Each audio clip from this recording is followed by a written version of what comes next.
we ended kind of with the story of Achan. Remember Achan?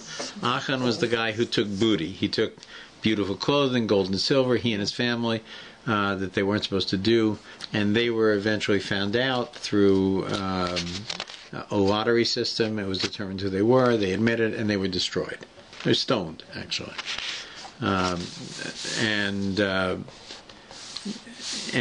the Jews suffered a significant defeat in the battle that followed, the Battle of Jericho, and then they regrouped after they dealt with Achan and moved forward. So we came to the Treaty of Givon. Now, did we get into the Treaty of Givon, or we just began it? Or we took it? Okay, let's start from there. It's a good point to start. Okay. The immediate response of the sin of Achan was the swift and comprehensive destruction of the city and the people of Ai. So first they lost the battle to Ai, and then after they dealt with Achan, they finished the job. Yehoshua sent a small decoy force to Ai, slightly northwest of Jericho, with two main divisions ambushing Ai from the flank.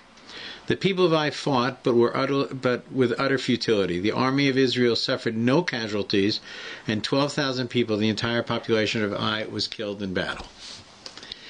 The city was set on fire, and the king of Ai was unceremoniously hanged towards the evening. The spoils, animals, booty were seized, as Hashem had commanded, and it was the first conventional military victory in the land of Israel. So the conquest of the land has begun. It's no longer blowing shofars, it's going and doing the job. Yehoshua immediately built an altar on Mount Ival, bordering on the ancient city of Shechem. Shechem today is called Nablus, right? It will be called Shechem again someday. Yeah. And inscribed on its stones a repetition of the Torah, which the Ramban interpreted as listing the 613 commandments.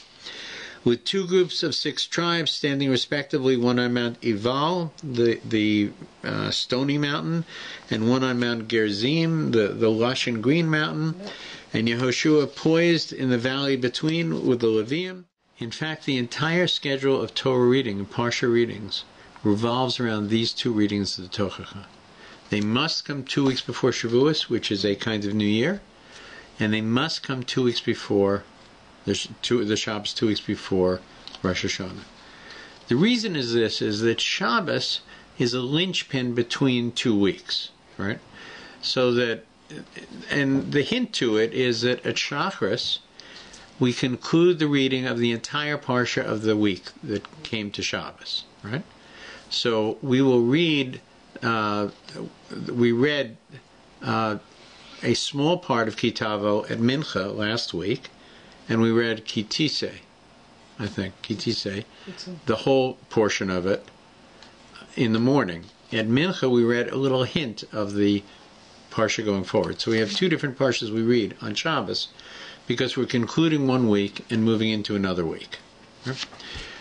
It would be inappropriate to read the curses the week before, because it carries into Rosh Hashanah. And there is a saying from the Gemara that the year and its curses should end. Right? So we end the curses 2 weeks before Rosh Hashanah. Right? And this is also a statement about what I said earlier, that there is this wall between these 2 days. Not even 2 days, hours, between Mincha and Marav. Right? That whatever was before is finished, and we start fresh at this point. Right? So that's what's going to happen this week in Shul, is we're going to read this, right? It's exactly what Yehoshua did. Right? And Yehoshua poised in the valley between. Yehoshua reenacted the ceremony described in the Torah, the public proclamation of the blessings and the curses of the Torah that are the parameters of Jewish life. The entire Torah was read to the entire congregation, men, women, and children, and the destiny of the Jewish people was embraced with love and enthusiasm. The conquest of the remainder of the land of Israel was at hand.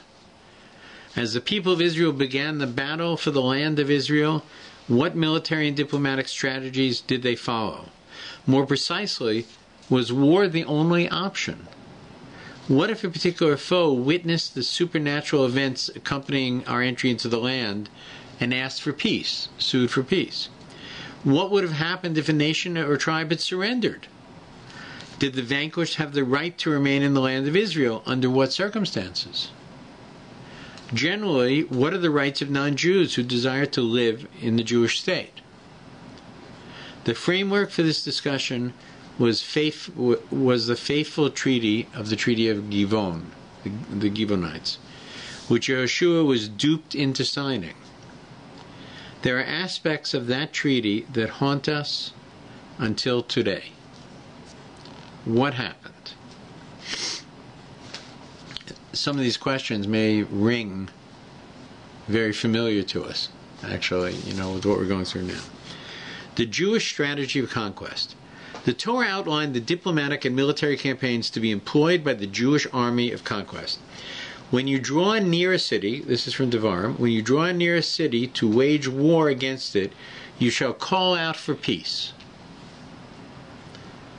The Jewish army is not allowed to go to battle without first making overtures for peace. Peace through means of the enemy's peace, though, means the enemy's unconditional surrender. And it shall be that if it responds to you in peace and opens for you, then the entire people found there shall be a tribute for you, and they shall serve you. The capitulated enemy is pressed into the service and becomes a tributary to the conqueror. But what? What does it mean? The terms of the relationship is that they serve, right? They can serve as slaves, or they can serve in a form of tribute. There's different kinds of ways to do it. You call this peace? What? You call this peace? Yeah, you call it peace. You call it peace. Right? Surrender or dying. Yeah. But by the way, if you surrender, right, there are many very positive terms about your existence. We know about, it's not something that you just, are treated like dirt.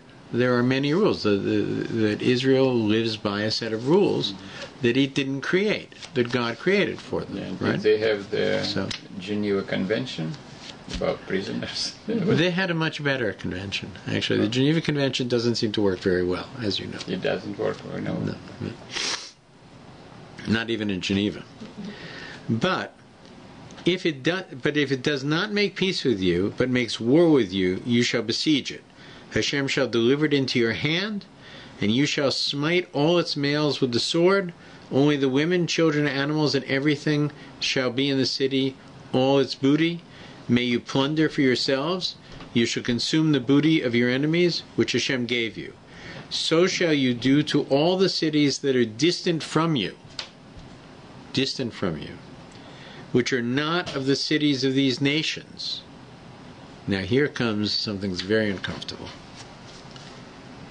But from the cities of these people that Hashem gives you as an inheritance, the Canaanites, you shall not let any person live. Devarim. We just read it. Those Canaanite tribes must be completely destroyed.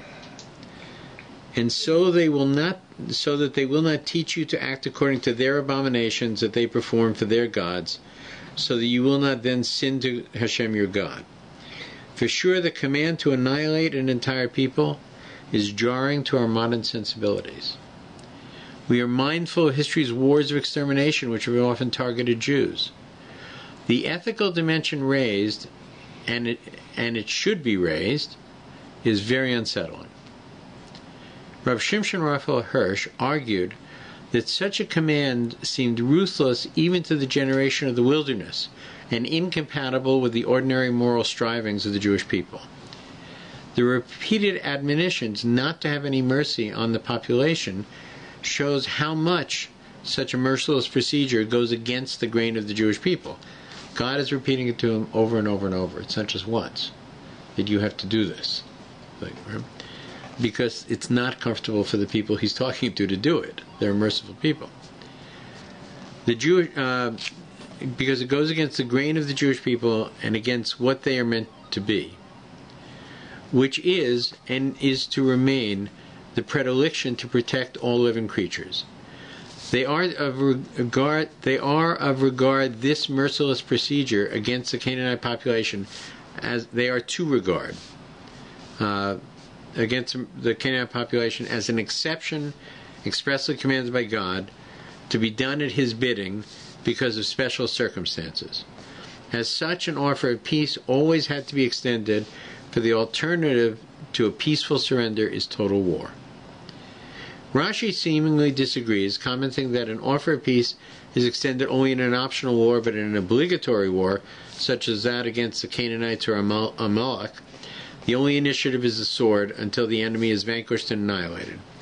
And the Torah is adamant. If the Canaanite nations were not destroyed, they would ensnare the Jewish people in their deviant and decadent practices, and our residence in the land would be jeopardized.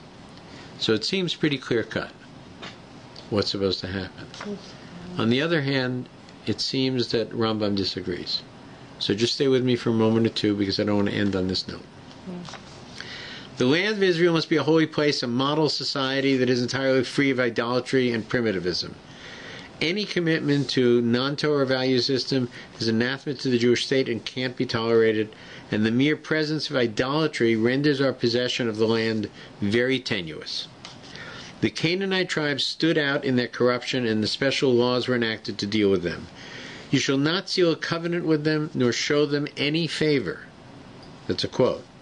No treaties were allowed with Canaan, nor were any tribes to be allowed any permanent residence in the land. No peaceful option was given to be explored during this first conquest of the land of Israel, according to Rashi. Rambam disagrees and argues that suing for peace is the standard offer made by the Jewish army against all adversaries, whether in optional or obligatory war. Even the Canaanite nations were offered peace with a third condition added to the servitude and tribute. The tribe must accept the Noachide laws. They have to abandon idolatry. Which acceptance effectively negates the Torah's concern that these tribes would constitute a moral hazard to the Jewish people. In Rambam's formulation, if the proffered hand of peace is spurned, then every member of the 7 Canaanite nations would be killed, whereas in a war with an optional enemy, only the males were killed. But if any of these nations surrender, they may then reside in the land of Israel as adjuncts to the society, observing the Noachide laws, serving the Jewish people, but possessing no national rights. If their religion is not idolatrous, they may even have limited rights of worship. The obvious advantage of these non-Jews would be the privilege of living, even as subordinates, in a moral society that guaranteed their lives and their well-being, and strove to actualize the spiritual and intellectual potential of every human being. The dispute between Rashi and Rambam is fundamental on this point. Where the 7 nations offered peace, what if one indigenous tribe or another sued for peace on their own? What should have been and what was? Yehoshua's response. These questions and the issues are at the heart of the Givon affair. I think we'll hold it here. We're getting close to this point.